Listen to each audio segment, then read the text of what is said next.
ഈ ജലദോഷം എന്നെ കൊണ്ടേ പോകണമെന്നാ തോന്നണം. പിന്നെ ജലദോഷം വന്നിട്ട് ആൾക്കാർ മരിക്കണല്ലേ, ഒന്ന് പോയിക്കണ്ടേ ചേട്ടാ? ചേട്ടാ ഇന്നലെ എന്റെ കൂട്ടുകാരി എലിസബത്തിനെ കണ്ടായിരുന്ന മോളി വെച്ചിട്ട്? കണ്ടായിരുന്നു. നിങ്ങൾ സംസാരിച്ചായിരുന്നോ? വെറുതെ അല്ല, അവളെന്നെ വിളിച്ചിട്ടുണ്ടായിരുന്നു. എന്നിട്ട് പറഞ്ഞു. എന്ത് പറഞ്ഞു? അവളെന്നോട് പറഞ്ഞു ചേട്ടൻ ഭയങ്കര പാവമാണെന്നോ, എന്താ ഭയങ്കര നല്ല മനസ്സാണെന്നും ഭയങ്കര ഡീസന്റ് ആണെന്നൊക്കെ പറയണ്ടായിരുന്നു. എന്താന്നറിയില്ലടി, ഇപ്പഴാട്ടെ എല്ലാരും എന്റെ മുഖത്ത് നോക്കിയിട്ട് പറയണത് ഞാൻ ഒരു പാവമാണ്, ഡീസന്റ് ആണ്. അയ്യോ, അത് വേറൊന്നും കൊണ്ടല്ല, ചേട്ടന്റെ മൊട്ടത്തല കണ്ടിട്ട് സിമ്പതി വന്നിട്ട് പറയണേണ്, അല്ലാതെ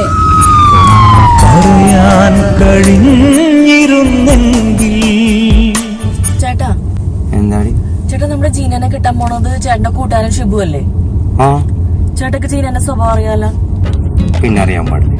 എന്നിട്ട് എന്താ പിന്നെ ചേട്ടൻ ഷിബുനോട് പറയാത്തത്? ചേട്ടന്റെ കൂട്ടുകാരനല്ലേ, നാളെ അവൻ പറയത്തില്ലെന്നാ അറിഞ്ഞിട്ടൊന്നും പറഞ്ഞില്ലെന്ന്.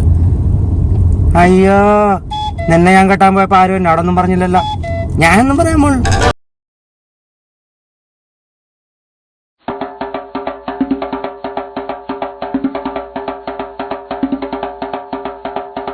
കാര്യം നിർത്തിട്ടെ ഞാൻ നിന്നോടൊന്ന് ചോദിക്കട്ടെ? ചോദിക്കട്ടെ. നീ നിന്റെ നഴ്സിംഗിന്റെ പേപ്പേഴ്സ് എല്ലാം യൂണിവേഴ്സിറ്റിയിലേക്ക് അയച്ചാ? ഇല്ല. ഇല്ല. ഇനി എന്നാ വെക്കാനാ? അയക്കാൻ ചേട്ടാ. Smitha, do it now. നീ നിന്റെ ഡ്രൈവിംഗ് ലൈസൻസ് പുതുക്കാനായിട്ട് നീ പുതുക്കിയ? ഇല്ല. ഇല്ല. നീ എന്ന് പുതുക്കാനാ? പുതുക്കാന്നേ. Smitha, do it now.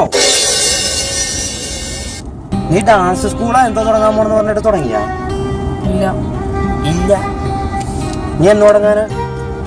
തുടങ്ങാൻ ചേട്ടാ. തുടങ്ങാൻ ചേട്ടാ.